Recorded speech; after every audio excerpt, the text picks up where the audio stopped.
was saved when I was about 9 years old, and I battled with whether or not I was saved for years and years, because a lot of times we can base what we know about God on what other people have told us or what we assume instead of what's actually true. And so it took going to Bible college and then leaving because I ran out of money, and then working with youth at churches and stuff before I finally got a grasp that God wants a personal relationship with us, and He loves us in spite of who we are, and He loves us even in the state we're at. You hear about Jesus eating with sinners and prostitutes and stuff, and that's really true. A lot of times we like to say these things, but we don't think of God truly being like that, loving us in the state we're in.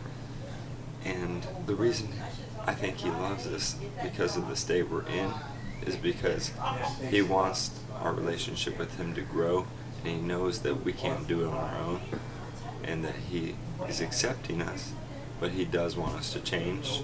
A lot of times nowadays people just think God accepts them as they are and doesn't care if they change or not, but He wants them to grow closer to Him, because on our own, life is meaningless without Him. And I'm excited because God has lately been just showing me that I can serve Him in the different things that I'm really interested in doing, like art and writing and working with youth. I really love working with youth, and even just in the construction job I have right now, that there's different aspects where we can, in each moment of our lives, glorify and honor God. God is awesome to me because He keeps giving us second chances and third chances, even when we don't deserve them at all. Even when we have no desire to change on our own, He's still giving us other opportunities. What's pretty exciting to me is that God gives you the talents and the abilities you have, and He expects you to use them. And sometimes people go their entire lives without even realizing they have the gifts that they have. And my challenge would be to people watching this, or the people that I come in contact with in the youth group, or through my writing or painting, would be find out what God wants you to do, because only you can do it the way you do it. God might choose to use someone else because you're not willing, but you're the only one that can truly do it the way you do it. And He wants to use each of us. He has a plan for each of us in our lives.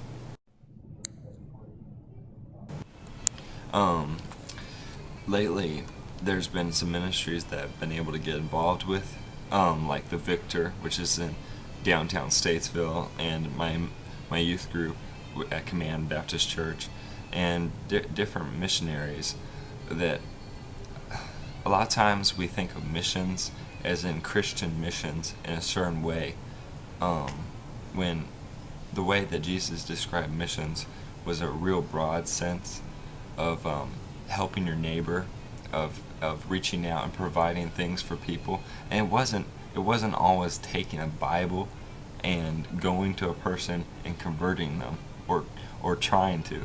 It was providing for other people, and that's what's exciting to me, thinking about the people's new mentality about missions, that God will provide, and that we need to just be willing to be a friend and a brother to people that are suffering. Whether you're a missionary to the guy that lives under the freeway, or you're a missionary to your next door neighbor, or to your grandmother, or to someone in Brazil, or someone in China. We're all called to be missionaries. And one area that I really struggle with is freaking out over the amount of time I have to do things, being stressed out because of not being able to do things the way I want to do them, or feeling like I'm not in control. And And quite honestly, we as people are never really in control. It's God who's in control of our lives and lets things happen, not so that we'll learn how to be in control, but learn how to give it to Him. Um, I work with youth, and there's different small things that I'm trying to get started, different activities, and just trying to be more creative. My girlfriend and I have uh, a project on the internet on YouTube that we're trying to get started, and it just seems to be going so slow, and we can't seem to get it started. Can't seem to find the right props we need and stuff, and different personal things and stuff too. And it seems at times that we're not in control, and it's in these times that we realize that we need God, and that without Him, our whole lives are going to spin out of control. I think that's a lot of times why people turn to drugs or alcohol or sex, is because as an avenue to get outside their lives and to pretend they're someone else, or to gloss over their problems because they're not in control. But instead of turning to God to be in control of their lives, they turn to other things to forget that they're out of control. And right now, I'm just excited because even though I'm frustrated that I can't be in control, or I don't have the organization skills that God wants me to develop, I can realize at this time that God's in control. And each moment of our lives, I thought we were going to lose power there. Each moment of our lives, we can choose whether or not to give that moment to God and let Him work through us. I believe his name is Mueller. He was a famous missionary, and he worked with children at an orphanage. And there was times in that story of his life where they didn't have any money and they didn't have any food in the orphanage, and they didn't know how they were going to provide food for the children each day.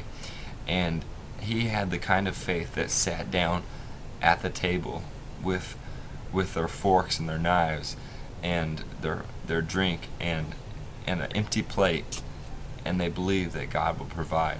And he would just pray and bless the food, even though they had no food yet. And carts carrying food would break down in front of the orphanage, and people would come by and tell them, we have leftover food.